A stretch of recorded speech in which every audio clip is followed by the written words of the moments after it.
What is good, YouTube? It's your boy Flames back at it again with another Bible reading video. And today, man, we're about to be reading out of Second Kings chapters 11 and 12. I'm doing both videos together today.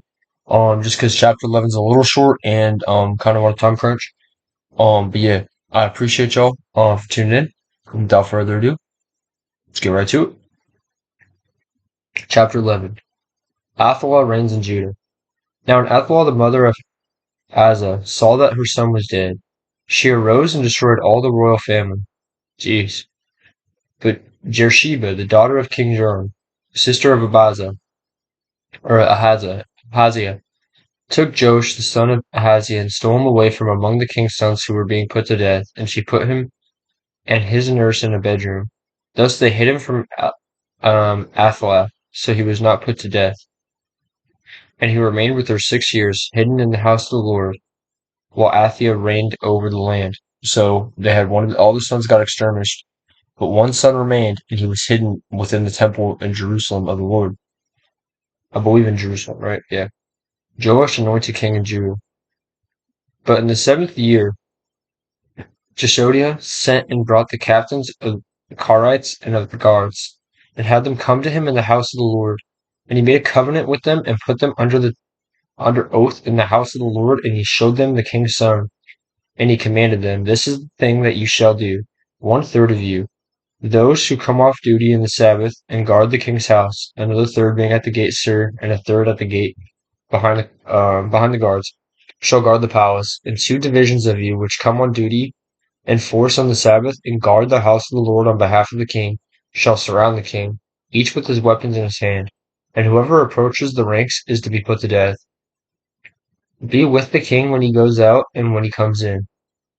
And the captains did according to all that Jehoiada the priest commanded, and they brought his men who were to go off duty on the Sabbath, with those who were to come on duty on the Sabbath, and came to Jehoiada the priest. And the priest gave to the captains spears and shields that had been King David's, which were in the house of the Lord. When the guards stood, every man with his weapons in his hand, from the south side of the house to the north side of the house, around the altar and the house on behalf of the king.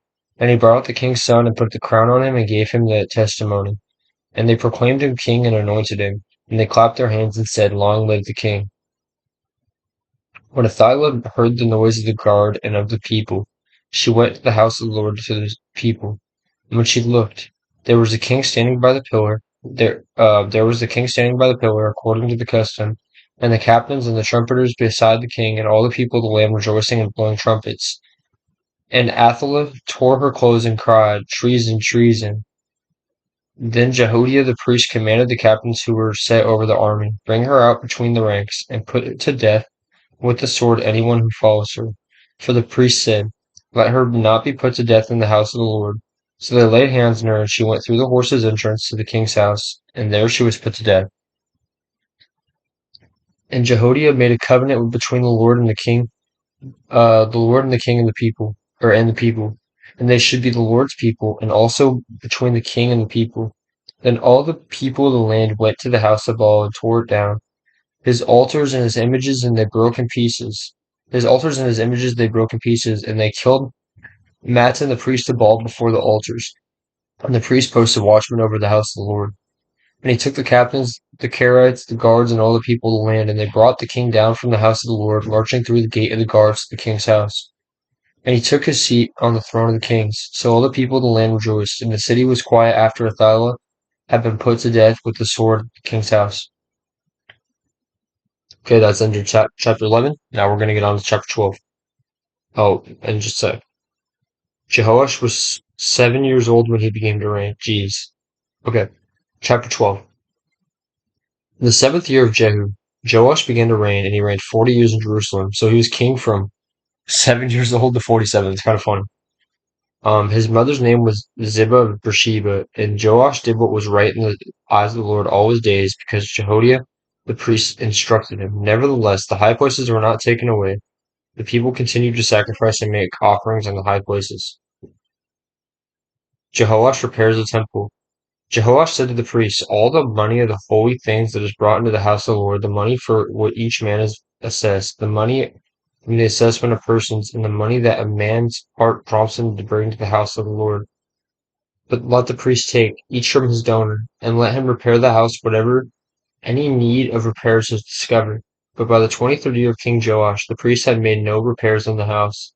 Therefore King Joash summoned Jehoiada the priest and the other priests and said to them, why are you not repairing the house? Now therefore take more money from your donors, but hand it over for the repair of the house. So the priests agreed that they should take no more money from the people, and that they should not repair the house.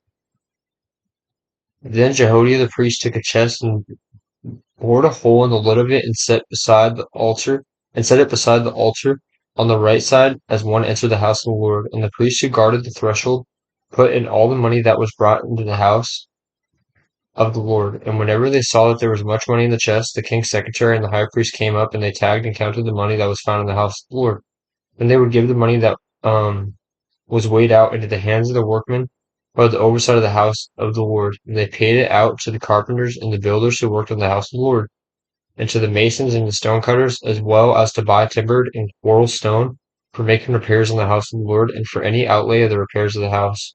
But there was not made for the house of the Lord basins of silver, snuffers, bowls, trumpets, or any vessels of gold or of silver from the money that was brought into the house of the Lord, for that was given to the workmen who were repairing the house of the Lord with it. They did not ask for an accounting um, from the men whose hand they delivered into the money to pay out the workmen, for they dealt honestly. The money from the guilt offerings and the money from the sin offerings was not brought into the house of the Lord. It belonged to the priests.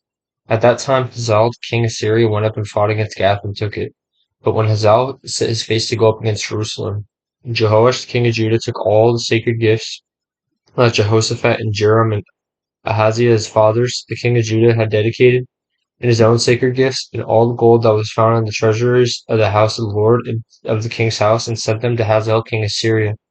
And Hazael went away from Jerusalem. Jeez. The death of Joash. Now the rest of the acts of Joash and all that he did, are they not written in the book of the Chronicles of the kings of Judah? His servants arose and made a conspiracy and struck down Joash in the house of Malluch, on the way that goes down to Silla. It was Joskar the son of Shimith and Jehozabad the son of Shomer, his servants, who struck him down, so that he died.